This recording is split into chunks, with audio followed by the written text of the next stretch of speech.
Hi, my name is Brandon St. Pierre, and I want to thank you for joining me today. Today, I will be guiding you through the financial analysis of three companies that will enable us to determine how each stands in today's market. The aforementioned analysis will help us to answer a few important questions at the end of this presentation. Before moving along any further, let's go over the questions that are going to be asked at the end of the video and how we will arrive at the answers to them. Firstly, which company do I loan to? Secondly, which company do I buy? In order to obtain the knowledge necessary to answer these questions, we will go over financial statement analysis, ratio analysis, and some market analysis. The three companies chosen for this assignment are Hornbeck Offshore Services, Marathon Petroleum Company, and Valero Energy Corporation. All three are part of the petroleum industry, with Marathon and Valero being heavy hitters on the marketing and production side, while Hornbeck's business model is geared towards support services for such refineries. The petroleum industry is a huge part of Louisiana's economy, and with the relatively recent events of crude oil prices plummeting, it would be interesting to learn more about a few companies who all have a presence in Louisiana that are experiencing these drastic changes. We'll start off by analyzing the short-term solvency or liquidity of each corporation. When thinking of liquidity, we'll deal with the current ratio, the cash ratio, and the quick ratio. Hornbeck is the first company up, so we'll start off with the current ratio. The current ratio is equal to current assets over current liabilities. We use this ratio to give us an idea of how well or how able is a better term a company is able to pay back its liabilities with its assets. A ratio under 1 is not a good thing for a company because this just indicates that it has more liabilities than it does assets, and this suggests that that given company would not be able to pay off its obligations. Now, that is certainly not the case for Hornbeck. Hornbeck is on the opposite end of that spectrum. A current ratio that is too high indicates that the business is inefficient with its assets. It could be having problems turning its receivables into cash, or it could just be sitting on too much cash, which I think is the case.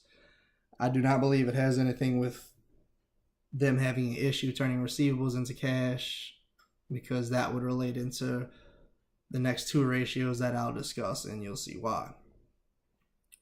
Next is the cash ratio. The cash ratio of a company is its total cash and cash equivalents to its current liabilities.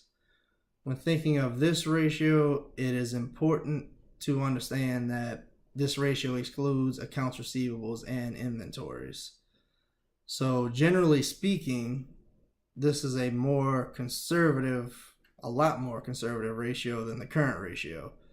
So high numbers are not a good indicator, and Hornbeck's numbers for the cash ratio are just under the numbers for its current ratio, which simply indicates that it is sitting on way too much cash.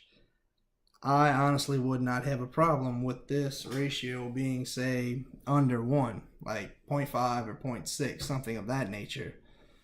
But 5.3 in 2011, 1.68 in 2012 was still a little high, but 3.04 just is not going to cut it. They need to do something with that cash.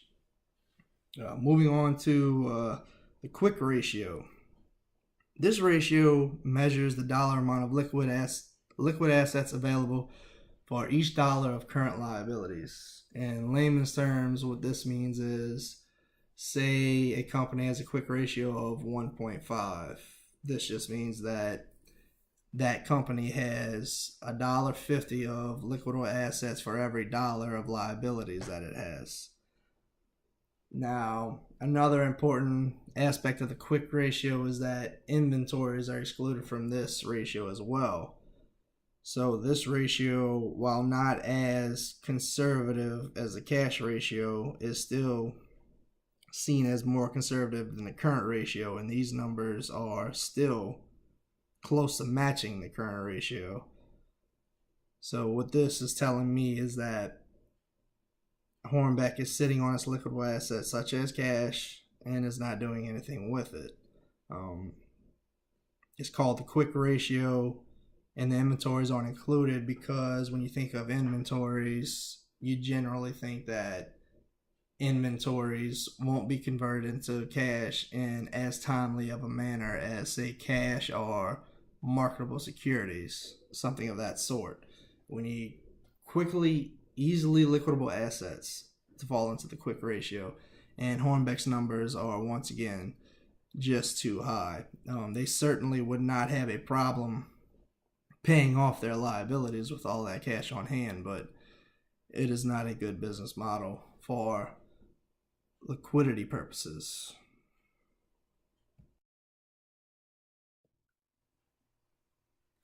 Moving on to Marathon Petroleum Company, still talking about short-term solvency, liquidity, current ratio, cash ratio, and quick ratio. I won't go over these ratios since I've already done that, so I'll get right into it. The current ratio for Marathon from 2011-2015 looks pretty good. There's no red flags. There's no cause for concern. It's right in between that threshold. It's above 1, but still it's even under 2, which is better than being under 3. So there's no cause for concern there. I like what I see. Moving on to the cash ratio. This did concern me a little bit. While I did say I wouldn't mind the cash ratio being under 1, I would still like it to be around the 0.5, 0.6 range. 2012 they did good, but coming to 2015 they're all the way down to 0.18, and I would rather have more cash than not enough cash. And this isn't a good indicator to creditors because they won't be willing to extend you any credit or debt if you don't have the cash to cover it. And this is a ratio that they use when deciding how much debt that they would extend to you. So that is a concern there. Moving on to the quick ratio. As I had stated earlier, the quick ratio, it doesn't entail inventory, so it is okay for this to be a little lower, but I would still like this quick ratio to be around definitely above 1, around the 1.5 range, simply because, say if something happened where Marathon all of a sudden had an increase in liabilities and not enough liquid assets to be able to cover those liabilities, they would end up having to either borrow money or even, say, sell off some long-term assets just to cover those liabilities. So 2012 was pretty good, but as far as 0.64 is just too low. We need to try and get that above 1.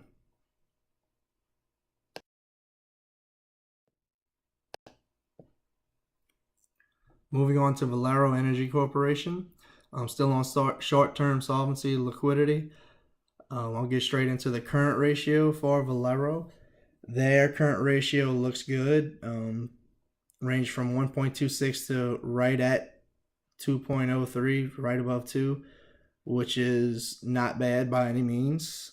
They have a little room to play with a few extra assets, I guess you could say, to cover those liabilities in case of hard times, which is not a bad thing by any means. It's not a terrible number like Hornbeck of 4, which is way too much cash sitting on your hand, but 2.03 is sustainable, and I could live with that. Moving on to the cash ratio. In 2011, Valero's cash ratio was downright terrible, 0.08. Good luck getting any credit with that. But as you can see, throughout the years, they have been on a steady and consistent growth pattern with that, and have since brought that number up to 0.56, which would be an ideal cash ratio. Creditors would like that. It's perfect because that's not including your accounts receivable and inventory, so 0.56 is a good number for that. That looks good. The quick ratio Once again, it did not look as well to begin with in 2011, being at 0.77. I would like this number to be above 1, just so that when thinking of the quick ratio, like I stated earlier, for every, say it's 1.5, you have $1.50 to cover, $1.50 in liquid assets to cover your liabilities. So that just indicates that they did not have enough liquidable assets to cover their liabilities. But moving to 2015, once again, much like the cash ratio, they're on a steady rise with a slight fall from 2013 to 2014, but they still boosted it up over 1 in 2015. So overall, from a short-term solvency standpoint and liquidity standpoint, I would say in 2015, Valero looks the best out of all three companies.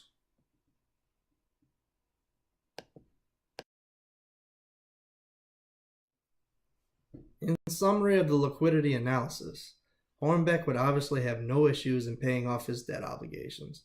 Its extremely high ratios raise questions towards the efficiency of its management team and the lack of capitalization on its assets. Meanwhile, Marathon and Valero have very similar current ratios across the years that are ideal for the oil and gas market. Meanwhile, Marathon's lack of cash raises concerns towards future financing and its lack of liquid assets to cover its liabilities. Valero performed the strongest in the liquidity analysis, showing growth in every category across a 5-year span.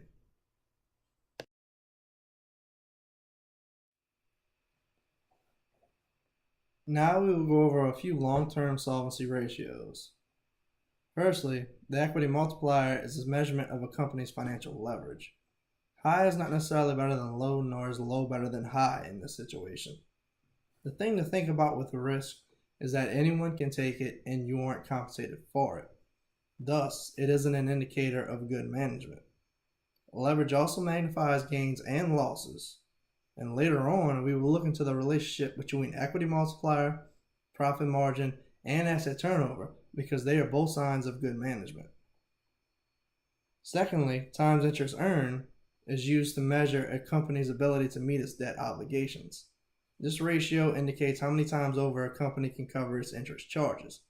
We want this number to be high, around 5 or higher depending on the industry, but not obscenely high, because this leads to other issues such as lack of debt or paying down too much debt. Now, if we take a look at Hornbeck's equity multiplier from 2011 to 2015, you can see that the ratio stayed fairly constant, not fluctuating much in either direction. Now with this 2.10 to 2.22 ratio means is that the financing of assets that was done by Hornbeck was done with 50% equity and with 50% debt. This ratio was fairly constant across the oil and gas industry.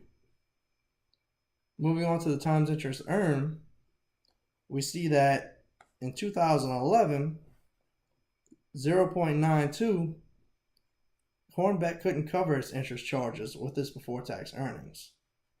It eventually recovered and it rose its TIE through the years, but its 2015 level of 3.63 was still relatively low, even by the oil and gas support services industry.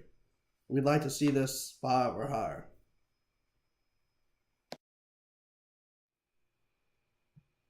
Moving on to Marathon.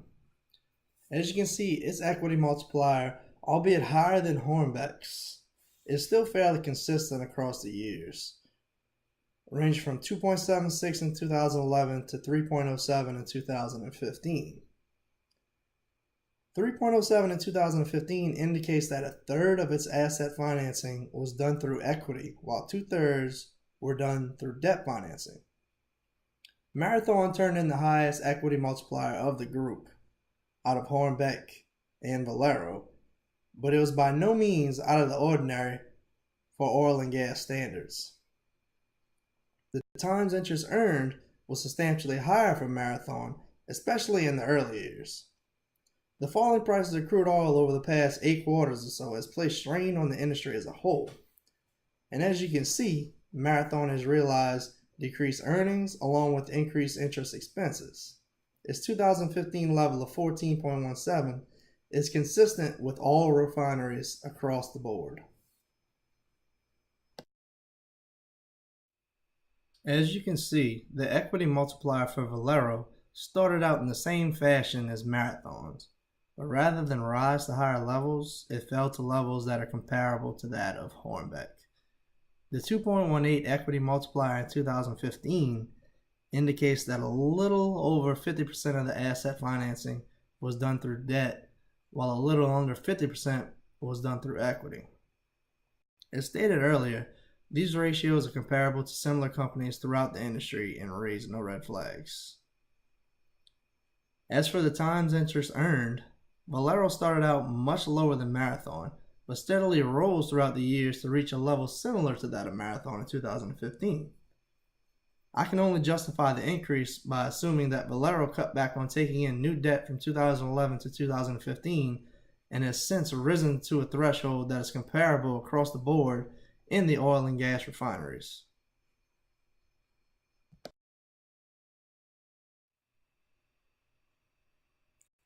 Hornbeck's 2-to-1 debt-to-equity financing and its equity multiplier rose no concerns.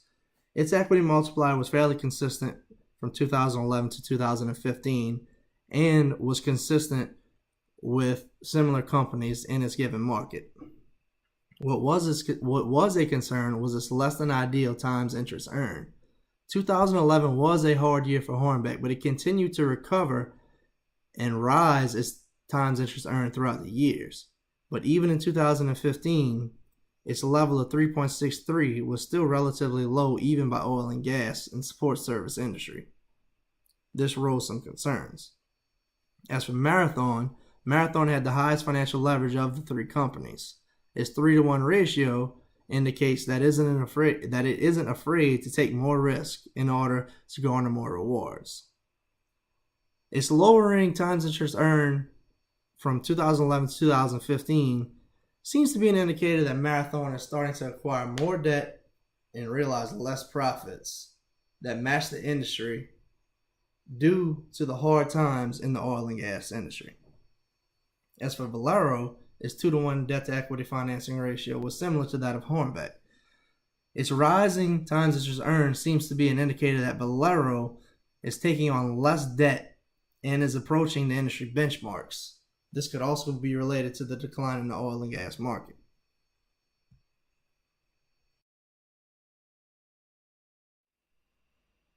Now we will go over a few of the profitability ratios, starting with Hornbeck once again. It is important that return on equity, or ROE, be a high figure because it indicates good management. What is even more important is that both profit margin and total asset turnover account for a high percentage of the ROE due to their relation with good management practices. To remain profitable and efficient with your assets are two no-brainers when it comes to success in business. Also, it is a good indicator for our ROA to be high because this measure can increase shareholder wealth and is also an indicator of how effective our assets are. For Hornbeck, you can see that ROE, ROA, and profit margin were all negative in 2011, with an unsatisfactory, at best, total asset turnover to go along with it. The good news for Hornbeck is that things couldn't get much worse, and there was only room for improvement. ROE and ROA continues to grow throughout 2013, but have since been on the decline, and this is to be expected with a given time period and the circumstances. By 2015, its ROE of 4.74 was substantially below the industry benchmark of 15.66, but its ROA of 2.29 was at industry levels. We want profit margin to be as high as possible at any given time. Things dramatically increased from 2011 to 2013, but as oil prices fell, profits began to teeter in the last 2 years. With that being said, Hornbeck was still able to crush the competition with a profit margin of 14%, nearly 11 percentage points above the average throughout the market. This is an indicator of good management. Meanwhile, Total asset turnover for Hornbeck was a disaster. It couldn't get out of its slump for the entirety of 5 years and is at its worst levels to date. The good management exhibited in the profit margin was wiped out by the poor performance in total asset turnover.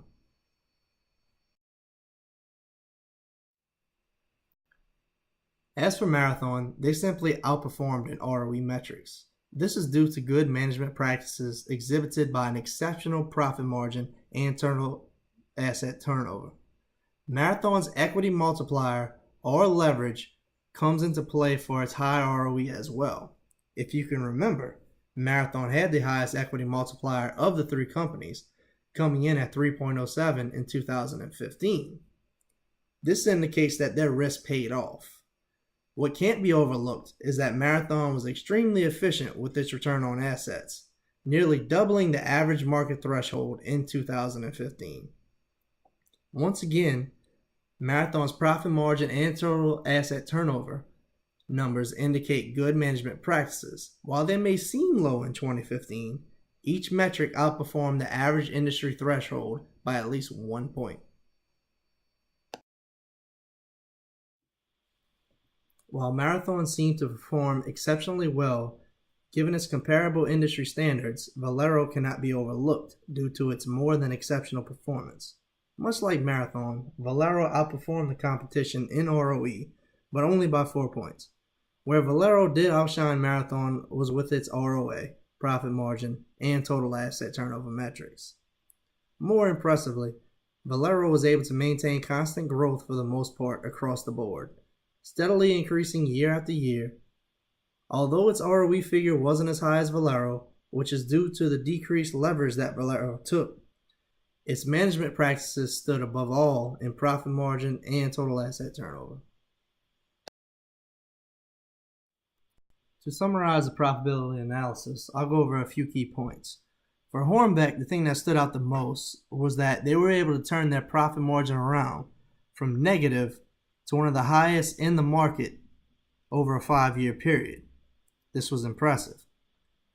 The thing that took away from that was that their total asset turnover was not good at all and has remained stagnant for 5 years without any kind of development, which takes away any good management skills from that profit margin.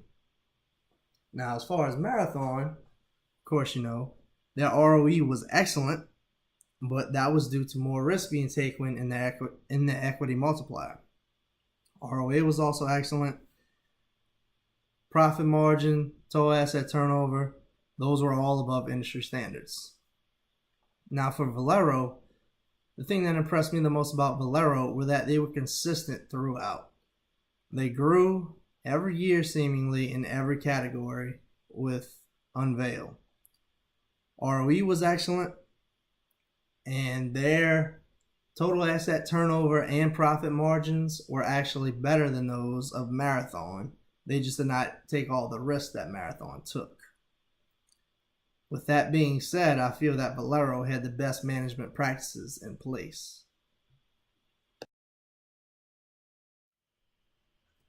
Finally, we can discuss a little market analysis, which involves the price-earnings ratio, or PE ratio, of each company at year-end 2015. Hornbeck Offshore Services reeled in a price-earnings ratio of 5.4, which by any means was not impressive. Meanwhile, Marathon Petroleum pulled in a 10.16 price-earnings ratio, and Valero pulled in an 8.85 price-earnings ratio. I will discuss these on the next slide. To continue with the market analysis, Hornbeck's unimpressive PE ratio, which was at 5.4, in relation to the industry standard of 8, led for some speculation. Investors will most likely not be very confident that Hornbeck will experience high earnings growth in the future, and this can be evidenced by Hornbeck's lack of good management, as evidenced by its poor ROE and poor total asset turnover ratios. Also, it failed to capitalize on assets. As far as Marathon, its PE ratio was at 10.16, which is comparable in regards to the industry standard of 8, albeit it is still below. Being that it is below the average, investors aren't as confident that Marathon will experience higher earnings growth in the future as the market, but they would still be willing to take that risk since they are right on that cusp. And they have strong metrics to back that up. As far as Valero, they're on the edge of being competitive, but they have a lot of ground to make up. Their PE ratio was at 8.85, nearly 9, which is also short of that 12 threshold. Investors may overlook Valero with its subpar PE ratio, but I feel that this would be a mistake with its good management practices and continuous growth throughout the years.